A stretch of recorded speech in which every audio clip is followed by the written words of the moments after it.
Hello team, welcome to another ATP Geopolitics video with myself, Jonathan MSP. This is Ukraine War news update, second part thereof for the 26th of February 2024. We're going to start with the military aid and equipment section, and we'll start with artillery ammunition, of course. Ukraine will receive 120,000 122mm ammunition, so that's Soviet-era ammunition from Bulgaria, a place that has a good track record for producing and continuing to produce Soviet-era munitions as soon as possible. So 120,000 as soon as possible. Meanwhile, Denmark, the Netherlands and Canada are working on the financing for 800,000 rounds. And I presume that is that's the Czechia rounds that were highlighted by Czechia as being somewhere around the world, and we'll come on to this in a second. So I presume the 120,000 from Bulgaria are on top of what Czechia has indicated.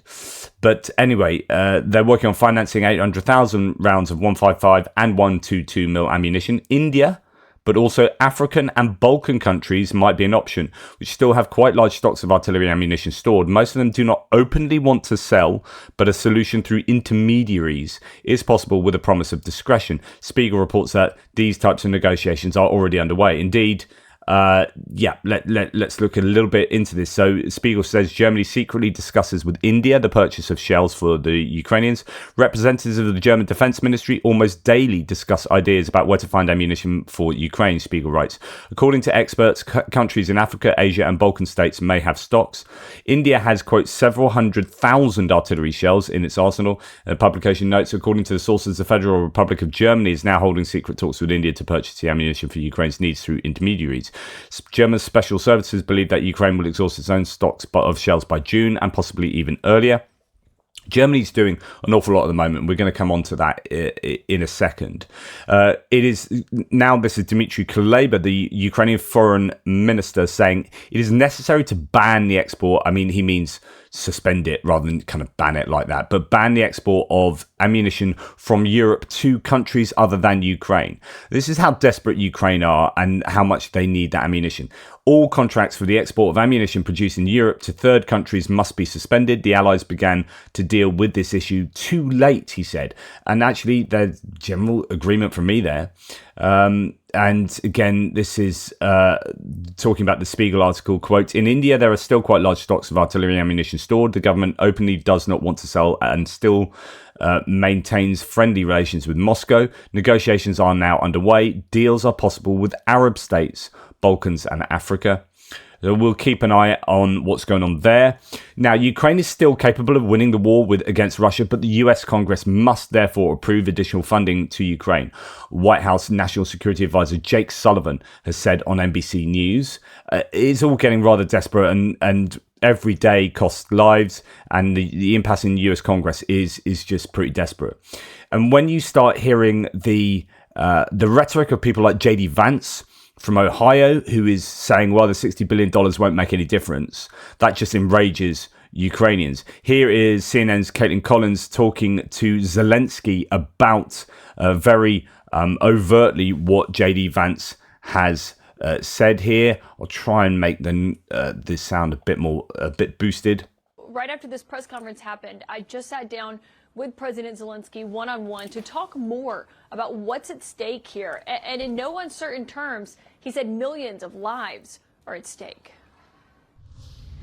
Senator J.D. Vance, who was in Munich at the security conference but didn't meet with you, he said that even if you got the $60 billion in aid, it is not going to fundamentally change the reality on the battlefield. What's your response to that? I'm not sure that he understands what's going on here. And we don't... I'm going to interrupt. Totally right. JD Vance, you don't know what the frick you're talking about. It's as simple as that. I mean, whatever, I've been to Ukraine type thing, but I've been to Ukraine and I've spoken to people there that would contest precisely what you're saying. And I've seen evidence, and we're now seeing evidence of a lack of artillery ammunition. That is meaning the Russian forces are moving forward when they wouldn't have moved forward had the Ukrainians had that artillery ammunition, as according to people on the front line. Need any rhetoric from people who are not deeply in the war. So to understand it is to come to the front line to see what's going on, to speak with the people, then to go to civilians to understand what will be with them, and then what will be with them without this support. And he will understand that millions of people have been killed, will be killed. So he doesn't understand it. Because he doesn't understand it. Of course, God bless, you don't have the war on your territory. Right after the Absolutely. Like, you guys don't have war in your territory, so you won't necessarily understand what it means to be at war right now and defending your own heartland. So JD Vance, please come to Ukraine. See what it's like. Speak to people. Don't shout your mouth off about what you don't understand, because that is really very dangerous. Good news, or hopefully good news, is that Biden is meeting with Mike Johnson and other Congress people tomorrow about getting this deal moved. I'm just going to go to Perun's video speaking to Professor Justin Bronk. He's from the Royal United Services Institute. He is an aviation expert. This is a fantastic video. Watch the whole thing. There's so much in this that I want to talk about. But we're going to go to what Bronk thinks about the Ukrainian pinch points concerning materiel. Pinch points, I mean, obviously on the Ukrainian side, Everything? it's just about everything. Because, yeah, the US has just stopped supplying since beginning of January. And that is supplying anything. It's actually stopped supplying meaningfully since October. And October to December, it then gave some small PDA, so Presidential Drawdown Authority stuff, so 100 million here and 100 million there.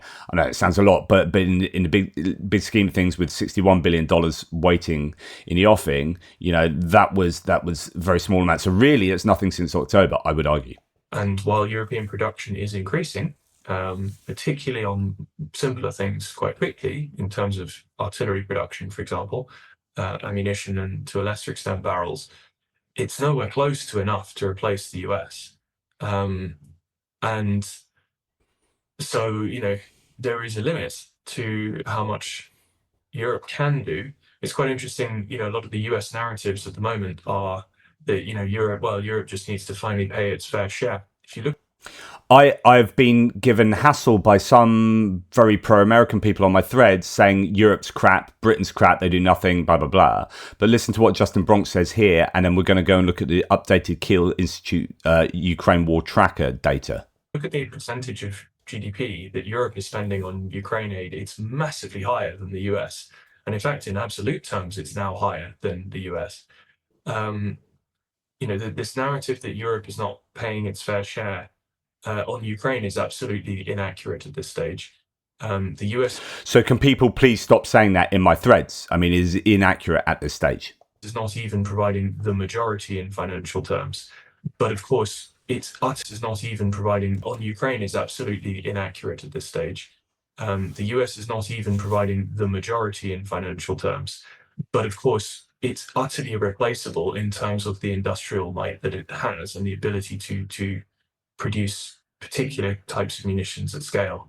So, it is almost impossible to overstate how important it is that the US finds a way to pass the aid supplemental through the House. The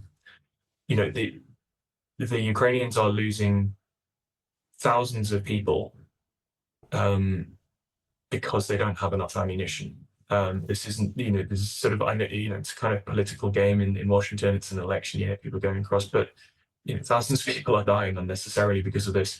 And the impact that we've already seen in Avdiivka, I mean, this is the start, but it takes months for any decision to have a visible effect like this. And so equally, even once they fix it, it will take a while for, assuming they fix it, it will take a while for that flow of ammunition to really get back into place and to the units and to stabilize the situation. And all the while that they wait, things are going to get worse and worse at an increasingly fast pace. Holding the Russians it really, really does require artillery ammunition at huge scale because they have just more bodies. And what happens if the Russians aren't getting shelled on their way across the lines is that Ukrainian casualties skyrocket even where they do hold ground, because you have a lot more hand-to-hand combat. Exactly what I've been saying for the last few weeks. I mean, this is absolutely kind of validating my own viewpoints fundamentally. With grenades and, small arms and clubs, knives, which, yes, Ukrainian soldiers are more motivated. Yes, they actually tend to hold positions, but the casualty rates go up massively if they can't shell the Russians coming across the ground. And also, as mud season starts to dry up, the vegetation will also come up, which means the Russians will have more cover, so we'll be able to get closer.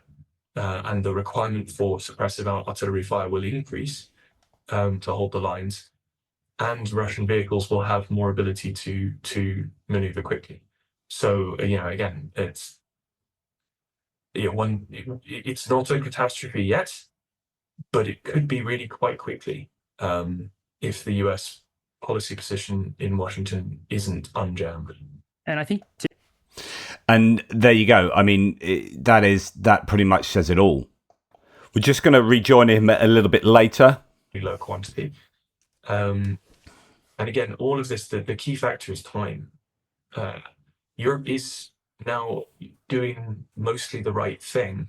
There is a lot of investment starting to go into increasing production. A lot of the countries that have kind of gained a reputation for feet dragging, particularly Germany, are actually supplying huge amounts of stuff to Ukraine now, and a lot of money as well. I mean, you just look at the stats for Germany; they have just absolutely taken off compared to where they started at the beginning of the war. I've spoken to German aid to Ukraine a number of times about that. Germany are really doing a good job considering where they were coming from and how slow it takes to ramp things up. In terms of support for how long people and the economy and reconstruction and things. But they can't quickly replace what the US has in terms of ready production of key munitions natures. That will take time. And the Ukrainians don't necessarily have time. As I've said many times before, the Americans have it sitting in warehouses. The Europeans, because of underfunding of the defense military industrial complex for decades, have to build up that production capacity. So America's in a position where it can help Ukraine right now. Europe's in a position where it can help Ukraine going forward in an increasing manner, but it's going to take several years. Now, if Ukrainian troops are dying in Avdiivka right now, and in all these places on the front line, then realistically, the only nation that can properly help immediately is the US. Time costs a huge number of lives for them. So political games in Washington around the next election, it's very interesting to see quite how badly it's going down. Of course, with the Ukrainians, but not just in Europe. This is with very US important. key allies in the Asia Pacific as well, who are looking at their, Washington essentially just deciding to take a vacation on Ukraine while they desperately plead for ammunition under heavy attack, having made these commitments to them and going, oh, okay, so do US security commitments and alliances mean what they said they meant, viz. China in the Indo-Pacific? And so, for example, for the Republican policy hawks who argue, well, we shouldn't be sending loads of military aid to Ukraine because we need to focus on China. What they're doing in Ukraine, the US at the moment, is massively undercutting the entire alliance network that the US relies on as a containment strategy and as military alliances for a China scenario in the Indo-Pacific, because allies are watching this with just, despair, really. Now, while Allies are watching this with despair, goodness me. there was potentially a lot to unpack there regarding the impact of Ukraine on the security situation in the views. We're going to just forward it a little bit here. Just enough in the public space, but I think one of the key underlying issues is that when we go over if we go over the sort of cliff edge, as it were, where the situation actually becomes impossible to recover, We won't know we've gone over it when we do. It will only become clear when it's far too late. Interestingly, in environmental policy making, this is called overshoot. So imagine we can see this with exponentiality. So imagine you've got a pond, right? And at 30 days, it's full of lily pads. And on the first day, you've got one lily pad. Second day, you got two. Third day, you got four. And it grows exponentially. At what point do you look at that pond and go, "Oh, we better do something," because it's looking pretty bad? Well, actually, on the 29th day out of 30 days, so 30 days it's full. The 29th day, it looks half full. And you go, "Oh, it's not a problem." But with exponentiality, that then doubles, and it takes one day for it to go from half full to being fully full. And it's a kind of the same idea. I mean, that's been applied to environmentalism, where we just look at the world and go, "Oh, it's all right, it's coping," and then by the time we realize we need to do something, it's too late. It's that 29th day, and actually the pond is half full, and that's called overshoot. Well, here you got the same thing, which is like, "Oh, okay, no, it's fine. We can still get that aid, and well, okay, let's hope that works in Congress, and let's hope that it's too late now." And he talks about there being, even when you do make the right decisions, it takes several months for that to filter through to the front lines and actually have an effect on the battlefield. So in terms of reading the dynamics of the way that the initiative and the movements back and forth on the front are going, it's worth bearing in mind that there is a significant lag between the policy implications and the sort of timeframes within which policy decisions to change things could have an effect. By the time you're observing something fairly clearly in the open source in public, the decisions that people then think, well, they should do this, those would have had to been done a few months back, at least, in order to change that. So there's a lag time, which I think people don't necessarily appreciate.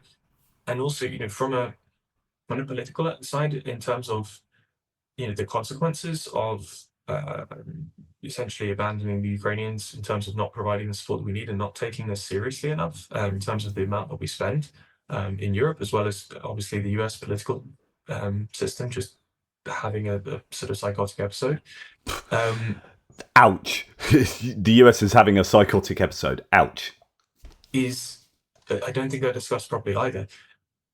If Ukraine loses, not only will it be a catastrophe for them, but first of all, the Western credibility in deterrence terms will be completely destroyed, because we'll have shown that we just didn't care enough to take it seriously, even when we weren't being asked to do the fighting. The Russians will have a significantly expanded army compared to what they had before the invasion.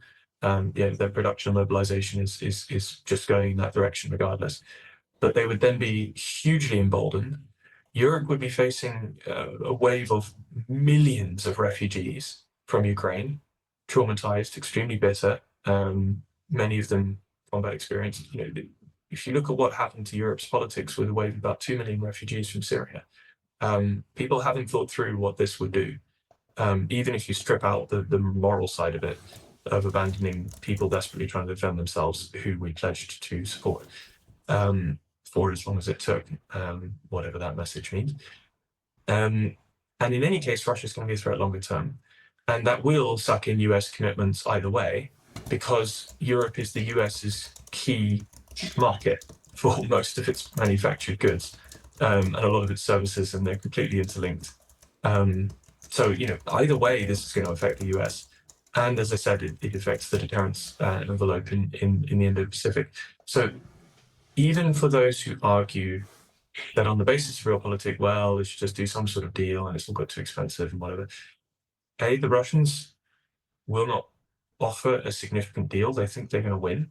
So if you look at what the Russians are offering, the terms, it's essentially a surrender request, but the terms are essentially that Ukraine gives up all of the 4 oblasts, not just the 2 that are majority occupied, but all of the 4 oblasts that Russia has claimed are now part of Russia, even though they don't control the vast bulk of 2 of them and not all of the other 2. So Kherson, Zaporizhia, Donetsk, and Luhansk.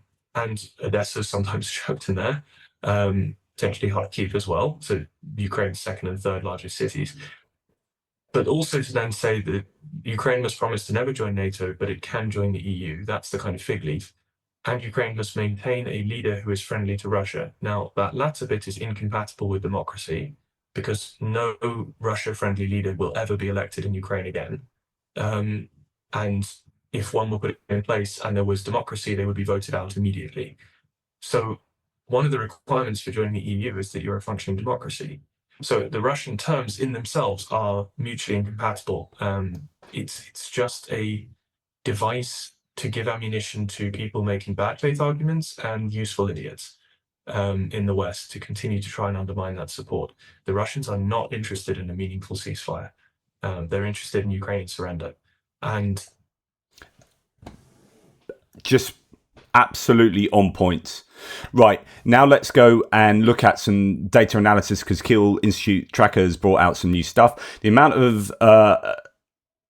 amount of institutes for the world economy, which assesses support for Ukraine by international partners, has published new data. That doesn't quite make sense. Estonia, Denmark, Lithuania, Norway, and Latvia are in the top 5. So this is as a percentage of GDP, including and excluding EU share. So that's the dark blue and the light blue. The share of EU aid is in the light blue. So you can see that Estonia, Lithuania, Denmark, Lithuania, Norway, Latvia, Netherlands, Slovakia, interestingly, Poland, Finland, Germany are, right up there. Interesting that Germany is there as a large economy, has spent 1.1% of their GDP. So that is really significant. And then we go down here, if you're interested, UK is right down here at 0.5%, and the US, I think, is 0.3% of GDP. Now, the US has a massive economy, and if it spent at these percentage rates of its GDP, then Ukraine wouldn't be in trouble at all, basically. So there are so many different ways of looking at these stats. We'll go to the Ukraine support track and let's just read its updated précis here. So the Ukraine support tracker lists and quantifies military, financial and humanitarian aid promised by governments to Ukraine between January the 24th and currently through October the 31st.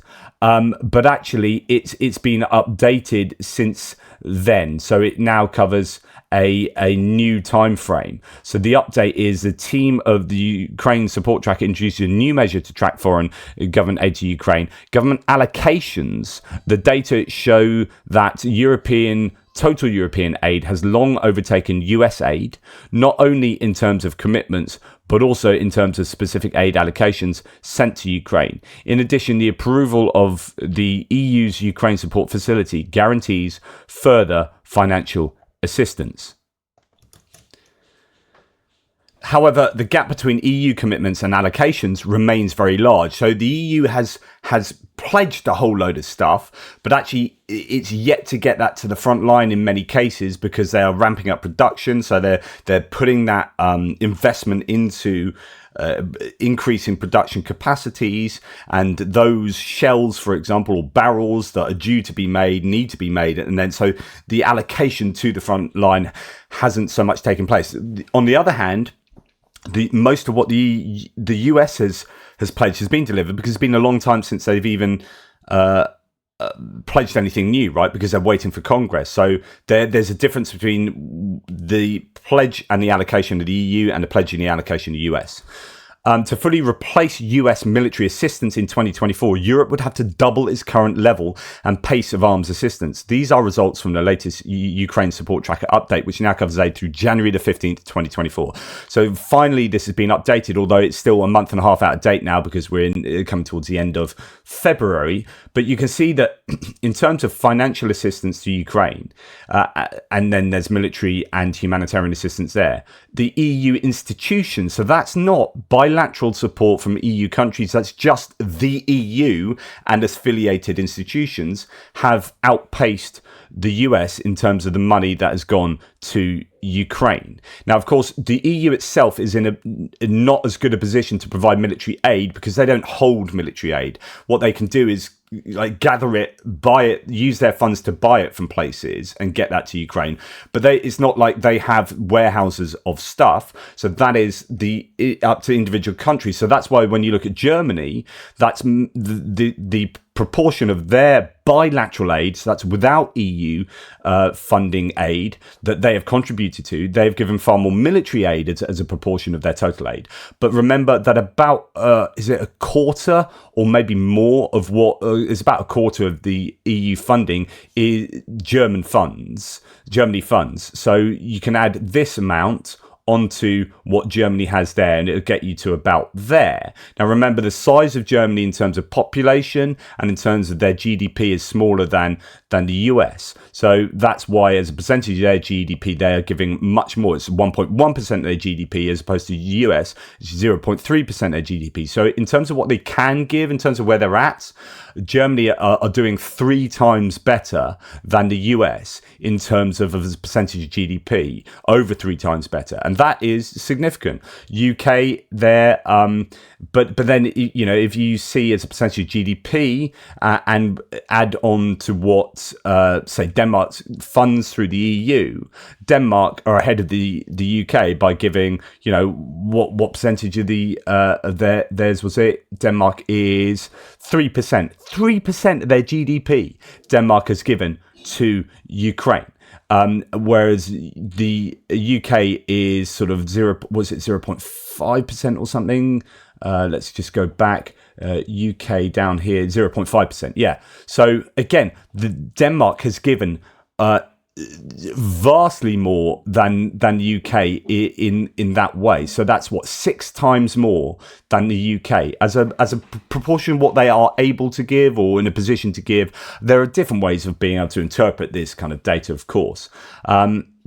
So if we look at government support to Ukraine by donor country, including and excluding EU share. So this is the percentage of GDP, the one that we've just seen previously there. That's this one here. And that puts the UK 0.5%, US 0.3%. Interesting that France is here at 0.6% of GDP. Now, France then says this, and you can apply this to many countries, I'm sure, but particularly bigger countries. So this will apply, I think, to the US, and the US is probably being diddled out of some of their aid here because there's probably a lot of US aid that doesn't get accounted for, such as particularly things like intelligence and satellite usage and all that stuff that won't turn up in like we've given a package worth X million or billion dollars, but that'll be worth its weight in gold. Or intelligence doesn't weigh anything, but you get my point. So French aid from Ukraine is quoting Sébastien Lecornu, the French defense minister, saying, "We don't recognize the methodology that led to the Kiel ranking, as it's based on what is declared, not what is actually delivered." So France apparently are famous for, or they're famous for, but we just can't tell how true this is because they don't admit the figures, but for delivering more than they admit. And so France get a bit of a rough end of the stick for their military aid deliveries, but then they don't announce it. They're not like, yeah, we've given $100 billion worth of stuff here or whatever it is, you know, $3 billion worth of stuff. They said, a recent Le Monde, I think, article is stating that they're given way more than the official figures state. So however, if what was actually delivered to Ukraine were taken into account, France would be in the top 5. So that's interesting, and I presume it means as a percentage of GDP, or maybe percentage of, might be this one actually. So France is right down there, isn't it? But also France gives a quarter of EU funding, like Germany does, is one of the big funders of the EU, so you can add that on. And then this doesn't include what they have secretly provided to Ukraine, and is very difficult to quantify a value for things like intelligence, so on and so forth. So take all of those caveats into account.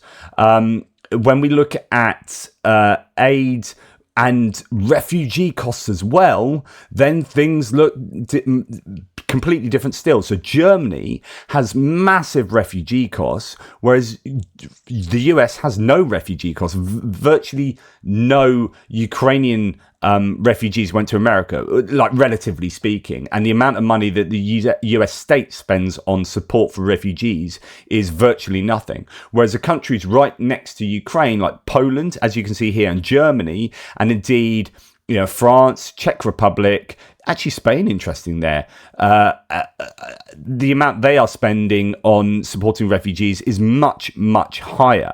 And that needs to, I think, be taken into account in terms of funding as a whole. Because if you're talking about, like, the principle here is helping Ukraine. How much money does it cost each nation to help Ukraine win the war? We help them win the war by doing lots of things, by providing military aid, of course, but by also help support their government through funding their government, and on supporting their people by funding aid for refugees. And I think that's really important to take into account. So government support to Ukraine by country group in the billions. So EU countries and EU institutions are now well over double what the US has spent. And this is when it gets really annoying, when Donald Trump comes onto national television and says the US has spent 100, he has even said 200 billion at one point, then was corrected 120 billion. And Europe needs to start paying more and pick up the bill. Well, Europe is paying now over double, has paid now over double what the US has done in government support to Ukraine by country. Obviously that's government support, but and not military aid. But there are so many ways of looking at this to show that Europe is, as Justin Bronk said, Europe is paying its fair share. Government support for Ukraine, total bilateral commitment. So Germany there, but then when you add on how it's funding the EU, you can add on to that. So it all looks very very different to how many people might understand it by just looking at top line figures. You've got to understand where individual countries are. But of course, the US is the biggest economy in the world. It has the biggest military stockpiles in the world, and so that's why the US is so important, why we always talk about the US in the way that we do. Right, moving on. Germany is providing Ukraine with an additional 100 million euros of humanitarian aid. This was announced by Germany's Foreign Minister Annalena Baerbock during her visit to Ukraine. She was chased by a Russian drone. We'll find out about that in a minute. The funds are to be used to rebuild destroyed water supplies, hospitals and houses. Sticking to Germany, 36 of the RCH, a remote control howitzer 155, have been financed by Germany for Ukraine, worth something around 450 million euros. Delivery is expected to start in quarter 4 2024 and will go on through to 2027. These will be, they can't be remotely controlled at the moment, but the idea is that eventually these vehicles will be able to be remote controlled. They are howitzers, self-propelled howitzers, can shoot and scoot quite literally. They can fire while moving in a way that other SPGs can't. Now, the SPD, the German parliamentary group leader for the SPD, they are the ruling party, Rolf Mützenich, expects Germany's Chancellor Scholz to make a statement very soon on what has prevented him from delivering the Taurus KPD-350 cruise missiles to Ukraine so far, and perhaps also in the future. Hopefully some clarity will come there. Now, Michael Weiss, he's quoting from RUSI, Royal United Services Institute. That's who Justin Bronk writes for and works for. Over 40 US Bradley infantry fighting vehicles arrived in the front with bad batteries and poor wiring. Ukrainians near the front relayed to US that many M777 155mm howitzers arrived without the prerequisite aiming equipment. We're still having these issues. The Ukrainians are still having these issues of poorly maintained equipment being sent to the front from donor countries, and that's really frustrating. Swedish opposition prior to tomorrow's probable ratification, and this was yesterday, so today's ratification of Sweden's accession to NATO by Hungary. That's going to be super, super important. Pressure the government to immediately start talks on the supply of Jazz 39 Gripen to Ukraine. So the opposition parties are wanting Jazz 39 Gripens to go to Ukraine, and we would assume Saab want that, so the company that makes them. We'd assume that hopefully the actual ruling coalition will want that too. So a majority in parliament seems to support this move. Good stuff. Right, let's quickly move on to geopolitical issues, Joe Biden will meet, as mentioned, with congressional leaders, including Speaker Johnson, tomorrow in a bid to unlock billions in financial aid to Ukraine, Israel and Taiwan, and to avert a government shutdown. Some people are saying, actually, Ukraine aid is going to be down a list. Like, they're going to be working towards not having the government shut down again. Just seems to be perennially a problem for the US lawmakers. Now, Prime Minister of Bulgaria, Nikolai Denkov, has arrived in Ukraine. Together with him and a delegation of ministers. This is fantastic. Bulgaria, as mentioned, could be providing Ukraine with, 120,000 artillery shells? That'd be amazing. French President Emmanuel Macron is due to host a conference for Kiev's partners on the 26th of Feb to strengthen the Allied commitment to Ukraine after full-scale war entered its third year. I get the sense that European leaders are really waking up to the problem of the war.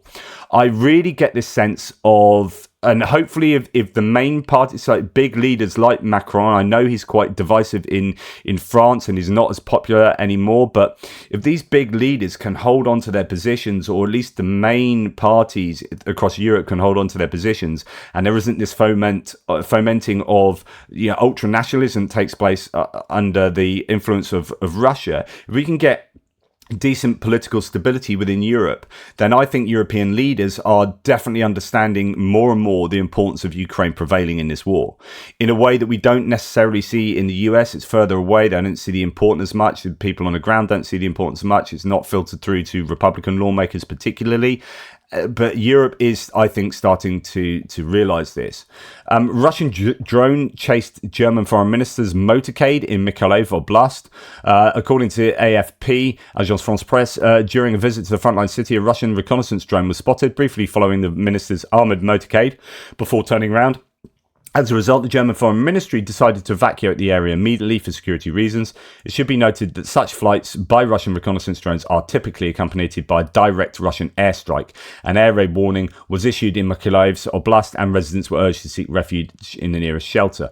The minister and her delegation left the motorcade at high speed, claiming that the safest option was to keep moving.